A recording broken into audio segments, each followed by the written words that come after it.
വിശുദ്ധ മത്തായിയുടെ സുവിശേഷം 13-ാം അധ്യായം 9-ാം വാക്യം.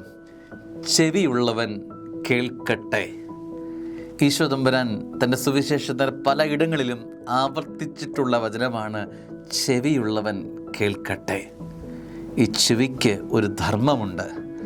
സ്രഷ്ടാവ് ഈ ഒരു ചെവി നിനക്ക് തന്നിരിക്കുമ്പം ഇത് നിറവേറ്റേണ്ട ഒരു ഉത്തരവാദിത്വമുണ്ട്. കേൾവിയുടെ ഉത്തരവാദിത്വം, കണ്ണ് കണ്ണിൻ്റെ ഉത്തരവാദിത്വം, മൂക്ക് മൂക്കിൻ്റെ ഉത്തരവാദിത്വം, കരങ്ങൾ കരങ്ങളുടേതായ ഉത്തരവാദിത്വം. അത് നിർവഹിക്കുമ്പോഴാണ് അത് അനുഗ്രഹമാകുന്നത്. ഈ വചനങ്ങൾ വിത്ത് വിതറുന്ന വചനം പറഞ്ഞതിന് ശേഷം കർത്താവ് പറയുകയാണ്, ചെവിയുള്ളവൻ കേൾക്കട്ടെ. മനസ്സിലാക്കാൻ ഇതിൽ കൂടുതൽ നന്നായി പറയാൻ അറിയാത്ത വിധത്തിൽ പച്ചയായി കർത്താവ് പറഞ്ഞതിന് ശേഷം പറയുക, ഇനി ചെവിയുണ്ടെങ്കിൽ കേൾക്ക്. ഇതൊരു ഓർമ്മപ്പെടുത്തലാണ് സ്നേഹമുള്ളവരെ.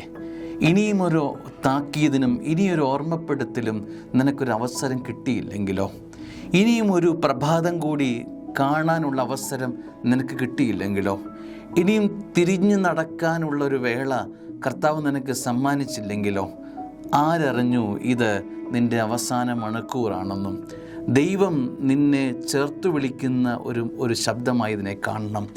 ചെവിയുള്ളവൻ കേൾക്കട്ടെ. സ്വർഗത്തിൻ്റെ ശബ്ദം നിൻ്റെ ശ്രവണപദങ്ങളിലേക്ക് വീഴട്ടെ. അങ്ങനെ സ്വർഗത്തിൻ്റെ ശബ്ദത്തിനൊത്ത് നിൻ്റെ ദിശയും ജീവിതത്തിൻ്റെ ദിശയും മാറ്റി യാത്ര ചെയ്യാം. സ്വർഗം അനുഗ്രഹിക്കട്ടെ. ആമേൻ.